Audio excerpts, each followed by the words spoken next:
With so many different platforms, Instagram, Facebook, LinkedIn, YouTube, and their purposes evolving daily, navigating social media can be, well, complicated. Welcome to the Social Media Sucks podcast from Kubbco, Social media. where we unpack the latest trends and help remove the suck from social media. Hi guys, welcome back to the Social Media Sucks podcast. And today I'm accompanied by Chris Carbonis, as usual. Hey guys. And then today we have a guest person, Signe Valeur from Lunar, and CMO from Lunar actually. Yeah. And we're very happy that you could join us for a little talk. Yeah, thank you for coming. Thank you for coming. So we're very interested in how you as a challenger brand are kicking ass in social media and in marketing in general. Yes. So it's really great to have you. Yeah, let's just start with some little background on you and Lunar actually, if you like. For sure. Yeah. So you just What have you been doing? Like, I know you got a background in mobile actually, and sort of that's a big background in mobile and telecom. Yeah. So why don't you just kind of tell us the journey? How did you get to here? Yeah. Probably if I start from the beginning, it would be too long story, but I can maybe take you from before the job at Lunar, because that was actually where I changed from working in telco. I worked in Dubai or UAE, where I was part of the brand Virgin, and my job there was to launch Virgin as a new telco player in UAE. At that time, they only had two mobile companies, so that was really a challenger brand as well. All right. So that was actually the reason why I said yes to that job, because I thought, Virgin, super cool brand, and to actually be part of challenging something, and there you can say it's completely different than in Denmark, the telco industry. So that was very interesting. Yeah, and you were at CBB before that as well, right? Yeah. Which is also like a challenger brand, right? Taking on the whole big telco sort of For thing, sure. right? So it's been something you've been doing a lot of, right? Actually, that's true. After I left TDC, I have been working only with disruptive telco brands, really Oyster, cool. and then CBB as well. Yeah, Oyster as well. Yeah. All of this sort of like challenger stuff. Yeah. So is that what attracted you to Lunar? That I think, but mostly actually because I have never heard about Lunar when they contacted me. I was like, Lunar, what is that? Or Lunar Way was called back then. Yeah, it was like way back, And but then when I looked into it, and that it was just trying to disrupt banking industry, which as from a personal perspective, have also some issues with, have had my challenges with that. So I thought, okay, there's something interesting here. Yeah. I buy into the mission around that. And then I would say what also was interesting, it was a tech company, where actually a lot of the jobs I've been, even with telco, I've been working where it was mostly marketing and sales that was actually the focus. But there they have built the product. They had like a lot of super cool programmers, and everything was in place with that, but they had not really focused on marketing. Right. Okay. So you came in, they had a great product. Exactly. They just didn't have a way to get it out there and more people to see it. Exactly. So I thought, okay, that's interesting to actually be part of something where you have to build everything from scratch. Yeah, exactly. There was one girl who had been doing, all the marketing stuff. Yeah. So how big is the team now, the marketing team? 20, I think. Yeah. Okay, so it's much bigger. Yeah, that's great. Yeah, you can say the job was actually to also build the Copenhagen office and hire, the people we needed. Yeah. And of course, in the beginning, it was not 20. No. It was 3 people, and then of course it went crazy. During that build out, was there certain things that you knew, like, okay, as I'm building the team, I want certain people in this area, certain people in this area. Can you walk me through, how did you set that up, and what were you looking for exactly when you were building that? I think first, SoMe and content was actually a big part of it. Okay. I think that has from the beginning been part of the strategy to get also organic reach and all that. Yeah. But also performance. So one of the first hire was a traffic manager to really optimize and all our digital marketing. It's only now we're actually really trying to invest in offline marketing. Before that, also because we are in a startup company, so especially in the beginning, we didn't have a lot of money. So it was all about figuring out how can you, get growth hack it in some ways. Exactly. Yeah. Okay. And I think digital performance is key there. So that was mostly like social media ads, or Google ads, like really lower funnel. Yeah, and actually never Google in the beginning. It was social media that has worked for us from the beginning. I think it's because we're an app only. Right. We we don't have e-commerce where I think Google especially is a great tool. But now we actually, because we also is in a different place, I think we are investing more in Google as well. Okay. What are your key thoughts when you tap into all these social media platforms? Because you guys are really big on multiple ones. But what's the big considerations before you tap into those? Yeah, I think just maybe go back, because in the beginning, of course, we also were on Facebook and Instagram. That was a no-brainer. And then Snapchat was suddenly back then. It's around 3 years ago. Yeah. Back then. But back it was in the really good like old days. Snapchat was. Feels like was things big, have changed a lot, right? But we had exactly, and ads was not something you did on Snapchat. And at that point, actually, Facebook was already beginning to be expensive because everyone used Facebook. So we had a chat with Snapchat, and definitely the platform was not as advanced, but so you didn't have the same tools, but it was super cheap. So we were like, okay, let's just go for it. I think it's still super cheap. As what I've seen from it, it's just, they're also in a hardcore competitive marketplace, right? So like they've been giving sort of free advertising away to a lot of brands because they just need the volume. They need the volume. They need to prove the concept that actually like Snapchat ads can work, and I guess they did for you guys. We actually was used as best practice from them because I think that I think is maybe what we always look in the platform and say, okay, what works for that platform, and see how can we do content, and that's going back to, I think content and performance marketing has always been the key things. So.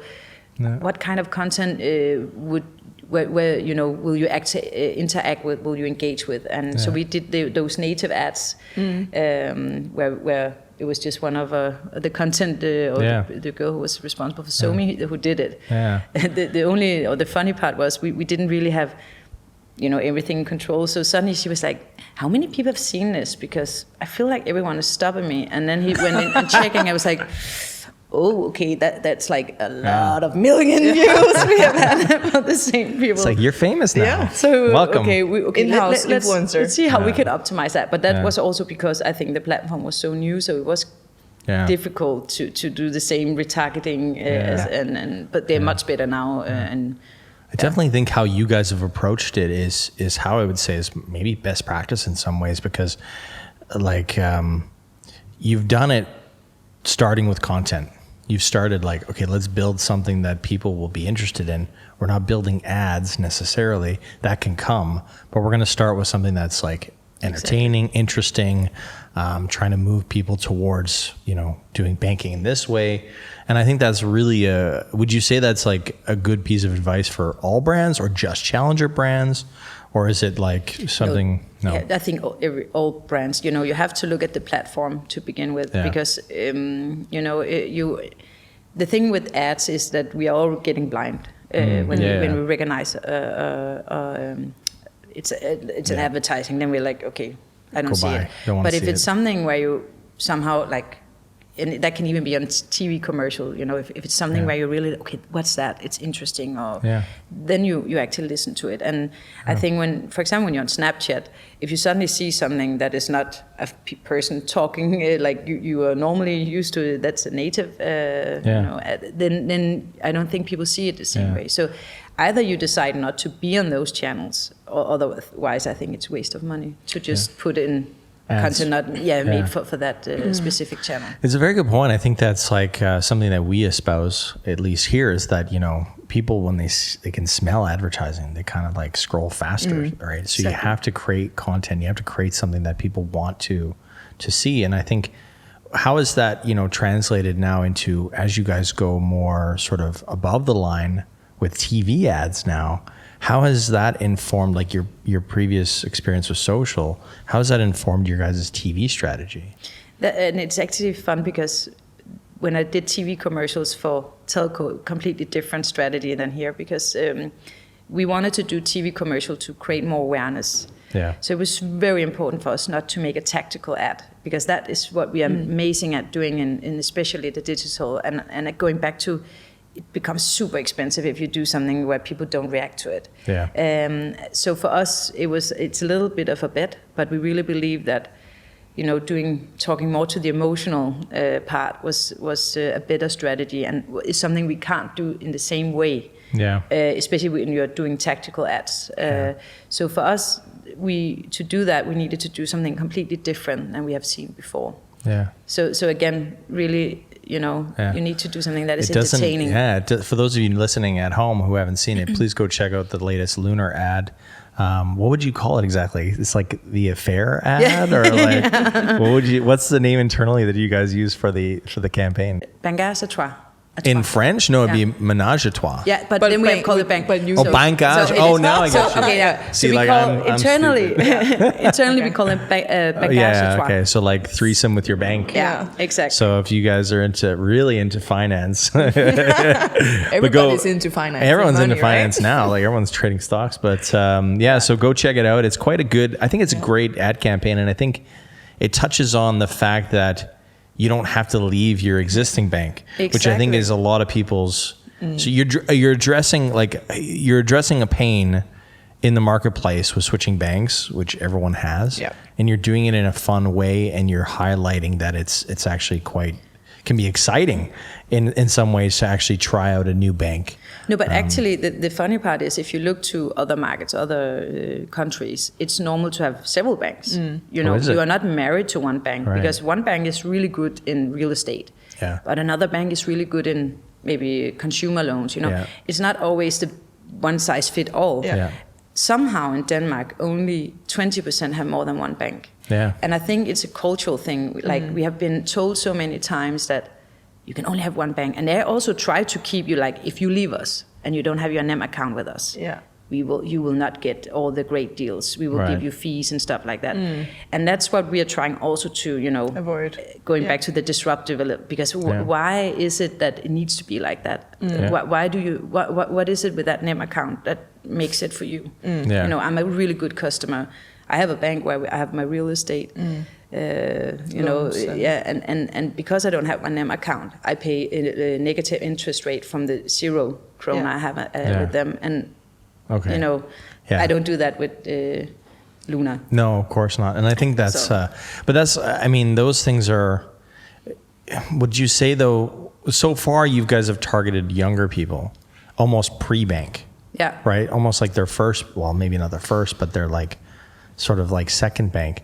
Would you guys say with the new sort of ad campaign, you're targeting an older segment? Definitely. And how does that fit into your guys' a broader segment? Because I think we have always thought we were for everyone. Because what we're building is not only for young people. Actually, we have, for example, a feature where you can connect all your bank accounts in our app.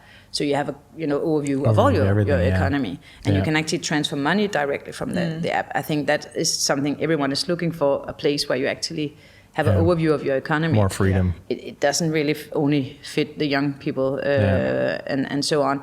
But I think going back to the elder the segment is, or the older you are, you feel like you need to have only one bank. So I think the younger people are easier to move because they are more like, and adapt. I don't need to be, I'm not married with you. You need they have that attitude. You need to give me a great offer.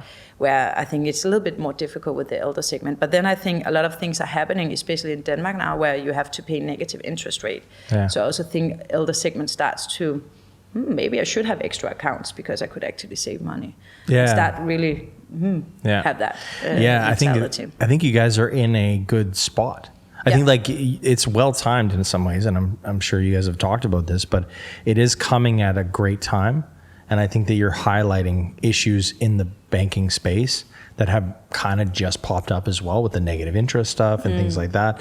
And then I do think like it's really interesting to see your guys' journey, because it's so like you guys have kind of done things extremely well, not to kiss your guys' ass, but like going from, thank you. But like it's an adoption curve, right? Like it's a very standard sort of adoption curve that you guys have just nailed along the way, which is, we get the early adopters, right? They do a great job of like making us cool and exciting. And then when we want to go mass market, then it's like, we have to go to mass market media, and you're coming with a message at the exact right time to sort of push people to go, hey, wait a second, do I really need to have like one bank? And it's coming at a time when the world's financial sort of outlook is different than it was 6 months or a year ago or 2 years ago, right? Changed. So I think very fast, so it's quite good. What has been the response so far? Very positive. Yeah. Of course, we have been out online for not online. We've been live. It's offline now for 1 week. What was it? Tuesday we went live. But my network, for example, also one guy I work with from Virgin, he was like, "Oh, that's amazing." Okay, good. So I would say from my network, they love it, and we can. I was actually every time I saw the TV spot, I was in checking our Google website, and I could see spikes on the traffic. We have seen a little bit increase in also sign-ups, new users, but it's not our main task at the moment. It is to create more awareness and also consideration, and then of course follow up. So I think with the funnel, I think in March and April, the following months, we will definitely, I hope so, we will see an increase. Yeah, I think you will. I think like you're doing it right in the sense of you need the brand awareness. Like that's also a big thing we deal with here. Like I was speaking with a potential customer the other day, and they're sort of like maxed out on their bottom of the funnel. Like they can't get any more sales, and they're like stuck.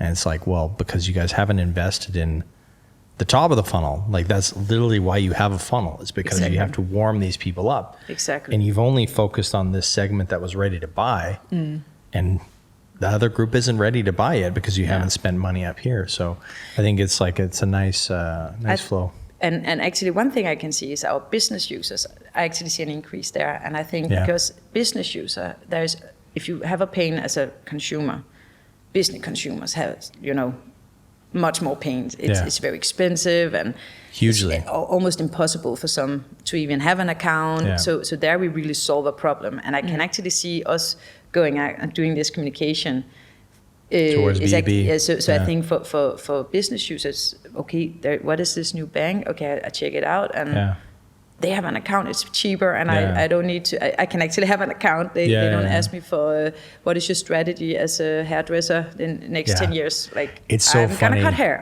It's so funny you mentioned this, right? Because when I first started this company 5 years ago, it was like that. Like a lot of banks were asking me for a business plan. And I'm like, I don't have a business plan. I don't know what I'm doing. No, I just want to make good advertising. Yeah. Like, leave me alone. Give me a bank account. I need to, I need to buy and sell stuff. And that was really interesting, right? That they needed this. And I'm like, I'm putting money with you guys. Like, I'm not asking for a loan. Like, I'm helping you because then you can invest this money that I'm giving you. Why are you asking me these questions? So I do think it's the banking industry is all messed up. Bankers, are you listening? Sorry.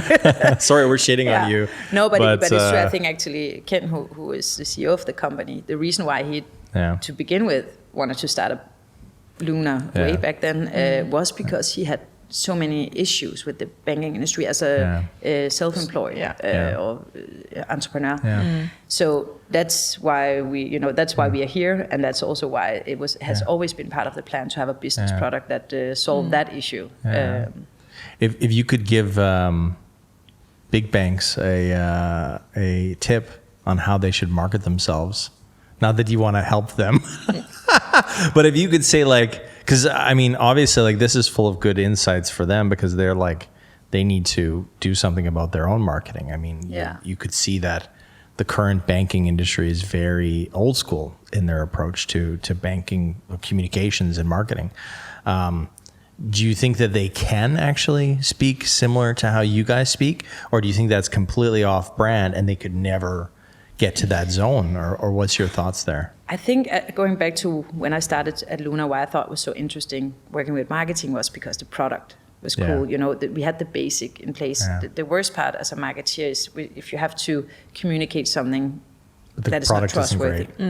So that's one thing. They need to work on their product first. And also, but I would say what we have always talked about at Lunar and what we never must change is our tone of voice, because I think somehow there is a tendency to talk a little bit down to the user, and you use complicated language, and you feel a little bit stupid actually sometimes when you as a consumer need to go and ask for a loan. Yeah, and okay, I don't get it, and then I have been in that situation, and I don't feel I'm dumb, but I've been actually really like, okay, I don't get it. And then you don't dare to really ask questions because you feel like you're so stupid. So I think, you know, everyone in the banking industry should, you know, work on that. Why simplifying is it? Why should it be that difficult? It is. But should be more basic. But don't you think maybe being a disruptive brand in a traditional industry gave you some kind of advantage? Or yeah, for sure. And because we are not bankers to begin with, I think we are tech marketing, communication people. So sometimes people also say, wasn't it difficult to, you know, fintech and banking industry, that's not your, you know, where you have your background. I thought, no, it's actually an advantage because in the end of the day, you need to speak in a language that the end user understand. So I think that's an advantage that you have that different mentality. And then, but still, I think that is something they should work on. And then there is stuff you can't copy because I will not mention the brand, but we have seen other banks trying to do some of these things we have done, and it backfire big time because they don't have the brand to back it up. They don't have the mentality, the mindset towards it. You really, again, going back to, then you end up being like, okay, now we speak young language for you young people. And then it seems like, okay, back off, you know. It doesn't work, right? No, it doesn't. So it needs to be trustworthy. Very insightful. I think you're right. I think that's the trouble that they're going to face, right? And hopefully they can reinvent themselves maybe in the future here and see what they can do. Speaking of like new stuff, you guys, well, not new, but you guys jumped on TikTok quite early. I think you're probably one of the only, you guys are not considered a major brand yet, but you're getting there, I would say. So you're kind of like one of the only major Danish brands that jumped in. What has been your guys' experience with TikTok? Amazing. We have done some content that have now 1 million views, which was organic. Which is what every, you know, marketeer is dreaming about. Is that your best channel then? In terms of views? It's actually the first time we had like content going that viral. We have not seen that on Instagram or on Facebook. So in that way, and even LinkedIn. LinkedIn is actually a channel also working for us. But TikTok views wise has been the best channel. And we always, when there are new channels, we always look into them. Clubhouse is the next on our list.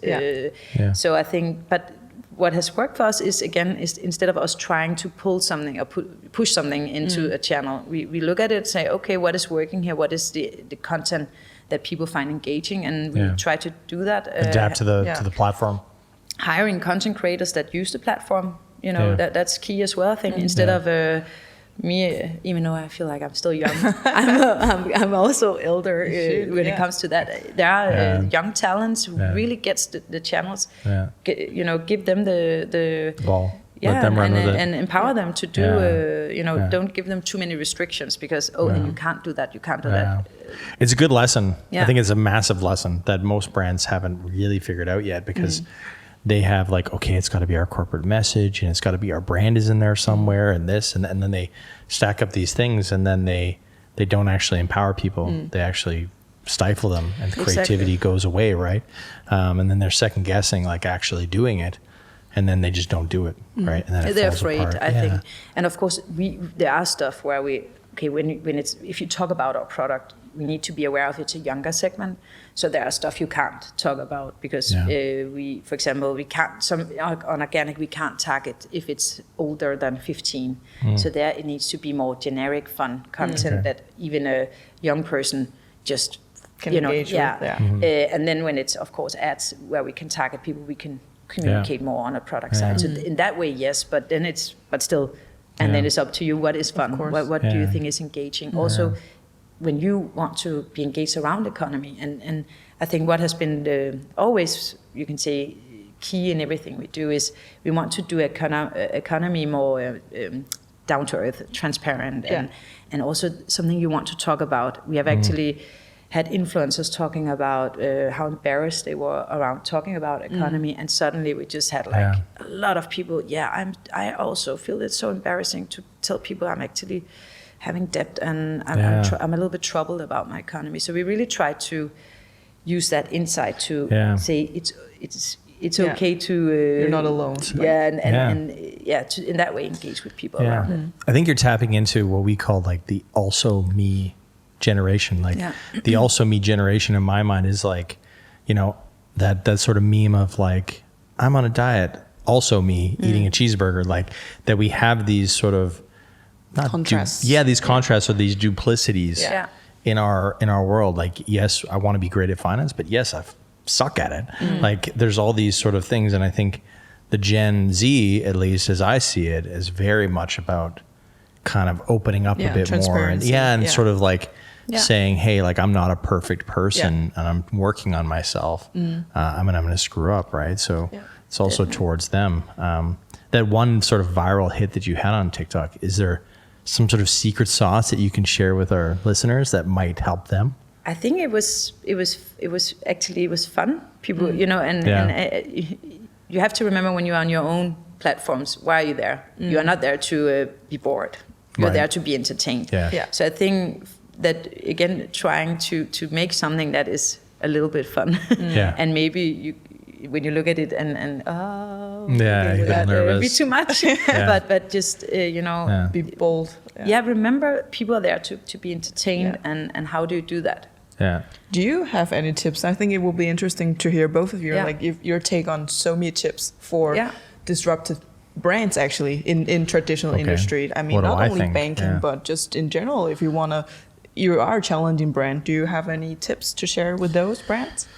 I mean, you know way more about this than I do, but I would say that my experience working with challenger brands has been that, I think that you need a tone of voice. You need to stick to that tone of voice a lot. And I think that you can use the weight of those other brands against themselves. So really like what you guys have done, which is perfect, is actually like holding up a mirror in some ways to those bigger brands and sort of taking a poke at them, because you're really punching up. Like, you know, you can't really go wrong with that.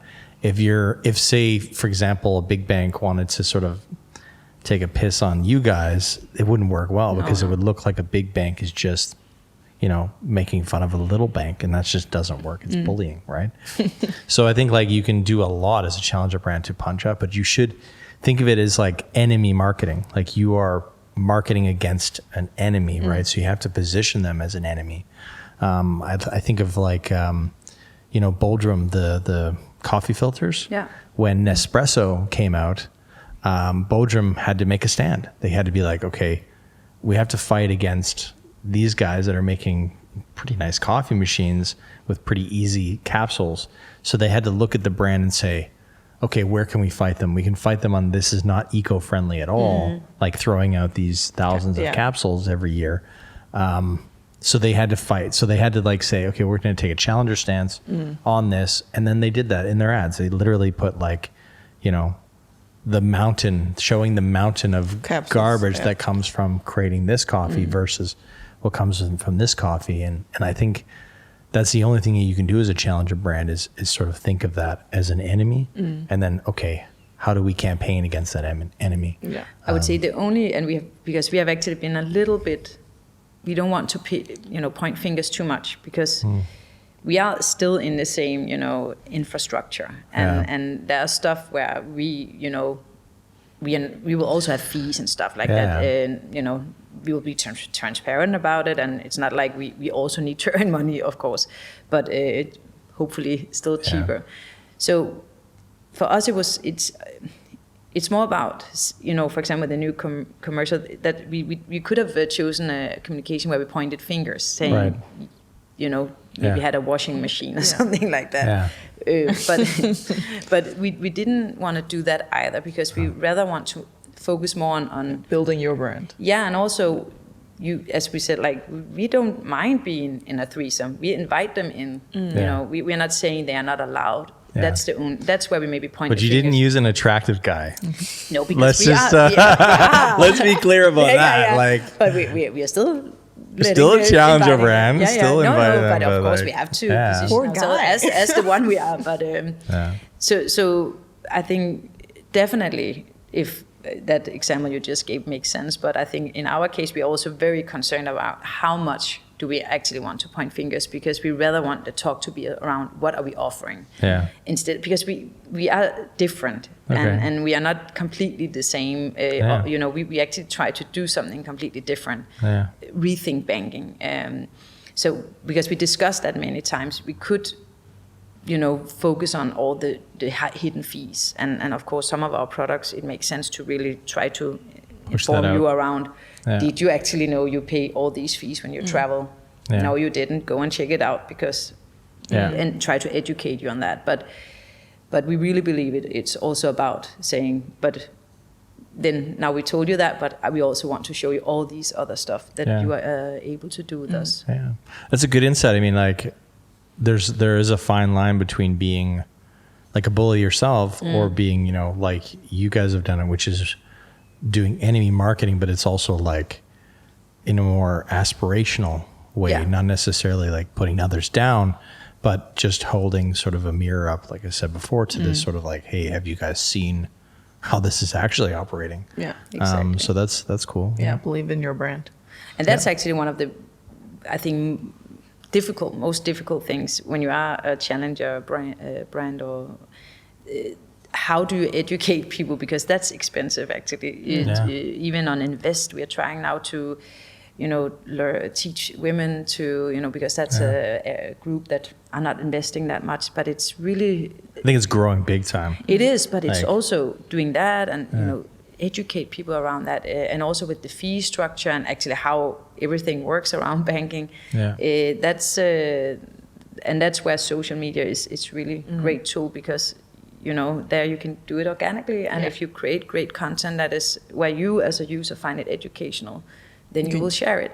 So I think that's where social media has been, and always will be a really great tool for us. So that would be like number one tip: entertaining, fun, educational. Yeah, or something where you get something out of it. I think that there needs to be some creates value. Yeah, for, exactly. Yeah, that's also what you see with YouTubers. The reason why I think some of the YouTubers just, you know, get a lot of subscribers is it's also educational, but some of it also because you actually get knowledge around it. Or podcasts. That's why people they want to. What role do you think? I know this is totally off topic, but what role do you think personality plays? Because I think some of the hosts that have been on your TikTok, at least, or on your social, have had a charismatic sort of approach. Do you think that's a prerequisite? Like somebody who's going to be a content creator for Lunar, they have to have some kind of X factor? I think you need to feel comfortable on being on a camera, first of all, and not everyone does that. I've, for example, I've been asking, can we do something with me? I don't know. I didn't. Apparently, I'm not great enough. No. Oh no. Okay. Or maybe I'm too old. I don't know. They're like, Signe, next month. Yeah, exactly. Next month, we'll slot you in. Don't worry, we'll get you on a tape. But we have 3 set up for you today. Yeah. So maybe now, yes, exactly. now they will see my potential. You can send them this and be like, listen, guys, I am cool. Put me on camera. Yeah, exactly. No, but I think you need to feel comfortable, and that's also very important when we, ask people. Also because you will be seen by many people, and you know, there can be, as I told you with our employee who did that in the beginning. She also got some negative reactions, and that's actually the bad thing about SoMe sometimes, is that you have those trolls just waiting to have a negative comment, and that of course will happen, and that's what influencers are also facing every day. So it's not, I think, as a company you also need to make sure that person knows what they, is saying yes to, and what is also can be the reactions and stuff like that. You need to feel comfortable with that, I think. Yeah, and I mean, I think all companies and people need to get used to sort of, not that I condone it, those of you listening, but I do think that there's always going to be negativity. There's always going to be bullies. There's always going to be trolls. And you kind of have to figure out, okay, don't put too much stock in it. Like, don't put too much energy into it. Especially a company like you, who banking, because you are in banking. Like, if we look at, you've actually worked in some of like the most hardcore industries, like telco and banking, have the worst trolls or the worst like people that are upset. And there's an understandable reason for that in some cases. But I think that it's interesting to even see like you guys have a little bit of trolls as well. Like I think that's something that people probably don't know, that hey, even a challenger brand that's doing amazing stuff is still going to have people that are commenting like, you guys are screwing this up and blah blah blah blah. Right? For sure, and you know, going back to some things we are in control of, some things we are not. We are also in infrastructure. We also, there can be breakdowns and stuff like that is out of our hands. And even though you say that, there will always be people, but it's your responsibility. And people get annoyed if you can't. The worst thing, we know that, if you can't use your money. Yeah. If your card is not working, it's and it's Friday, and it's like, so it's Friday. You're like laughing. You're like, you can understand that. She's like, it's Friday? Okay, I need my money. I need my money now. That's it. And then you can be as transparent and you know, explaining. It doesn't matter. People remember I need my the bad money. Stuff. Yeah. So I just think that's, and it's also with the telco, you know, if your phone is not working and no network, oh my God, that's, so it's actually too, it's like, exactly. The core things that you need, right? The money and the phone. Wi-Fi. The Wi-Fi and the money, and then you're fine. Exactly, and then I think that's on the product side. Then of course, when you are doing something that is a little bit provocative, there will always be reactions. Positive, but also people like, for example, when we used influencers, what is that? Anders Hemmingsen used us, you know, laughing and teasing us a little bit about that. And I think every time you try to do something, you know, if you're not playing the safe zone all the time, you will have reactions. And as you said, but that's not necessarily bad. No, I don't think so. Of course, you always, and actually, you always need to, you know, look on the feedback, and also that's a part of, we want to interact with the people, and okay, why are you reacting like that?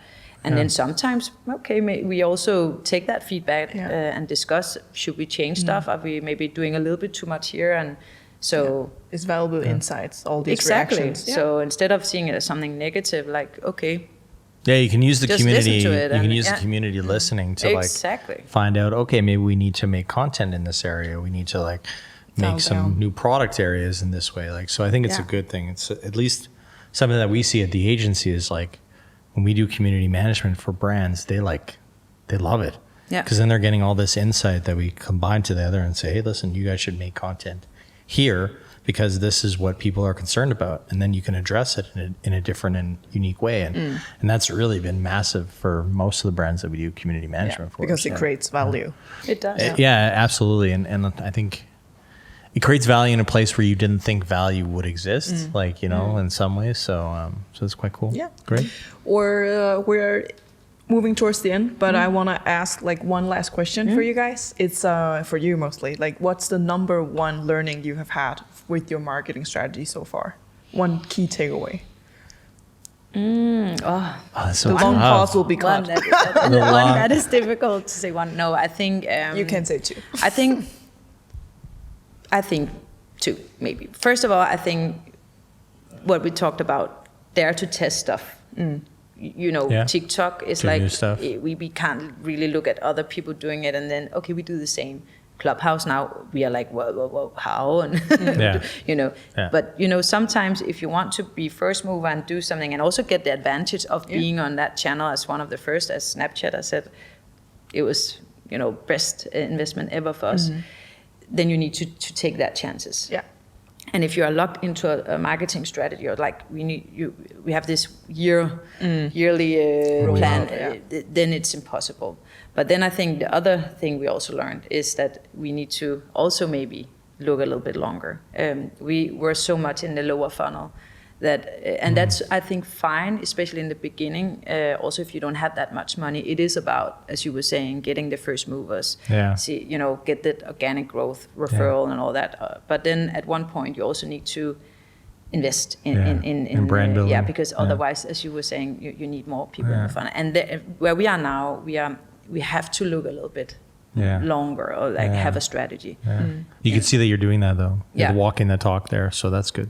And I think the most difficult transformation from that, and that's also if you are, you know, startup as we have been, is going from being so much into the details or even like testing and then, okay, now we need to step up and have a little bit, you know, more strategic view on it. That's actually difficult. I see myself like getting into the details. No, it is. It's moving from tactical to strategic, right? And like But I do think that those need to marry quite well. I think that, I mean, that would be my tip is if you want to see the biggest learning that I've had is that, you know, the greatest strategy in the world, if it's not executable, doesn't matter. No, I agree. Like Totally agree. It needs to be executable. Otherwise, because I mean, I've dealt with lots of brands that are like, yeah, we've got this amazing strategy. And I'm like, well, why isn't it, you know, why aren't you doing anything with it? Well, we can't really do this part and that part. I'm like, then throw that strategy away because it's not working for you because you haven't figured it. Like, there's no clear path to execution. Yeah. So I really think like marrying those two things is strategy and tactics. They're not like together as a marriage. Maybe a threesome with something else. Social, like, no, I don't know. But yeah, putting those two things together is like my biggest thing. But it's true. And actually the reason why I have always, after I worked for a big company, really loved working in those small companies is that's where it happens. Yeah, it gets when you start to, you know, work in bigger, and now I'm just talking from my own experience. Maybe there are bigger companies really doing it great, but my experience has been that then they communicate this back strategy, and everyone, it's super exciting, and you have posters and values everywhere, and then the day after, okay, we do the same as we did yesterday, you know. But so there's something there where it's much easier in a small company when me and my team decide, okay, we want to do this. Yeah. When I came back from maternity leave in September, we hired a head of brand in October. We, had to talk with the creatives in November, December, and now we are out with a new commercial. You know, we react so fast, and that is, I think, the beauty of working in a smaller company or even these more agile companies. You can really react. Yeah, it's quite good. Well, thank you so much for coming. I don't have any more, and. To sum it up, being at the Signe has had a lot of great points of how to be a disruptive brand in traditional industry. It's about being bold, creating native and engaging content, and remember the platforms you're using as a brand. Trust your product, and mostly also just be bold and playful on the new platforms. I think that's a good insight. Yeah. Cool. Thank you so much for joining us. It's been really great. Thank you so much for inviting me. Yes, I hope it's been fun. It has. Definitely. We'll have it out soon, and then you can share it with the world, and then you can maybe get on TikTok. I might have to throw some money behind it. Actually, I remember I have shared a podcast before, and it was when I was on maternity leave. They shared it was like, I think 60,000 views or something on that. So maybe if when we share it on our LinkedIn, we will make hard goals there. Yes. Yeah. Thank you guys so much. Please like, subscribe, comment your comments in the comments. Hit all the buttons you can hit, and we'll see you guys in the next one. Take care. Bye. Bye. This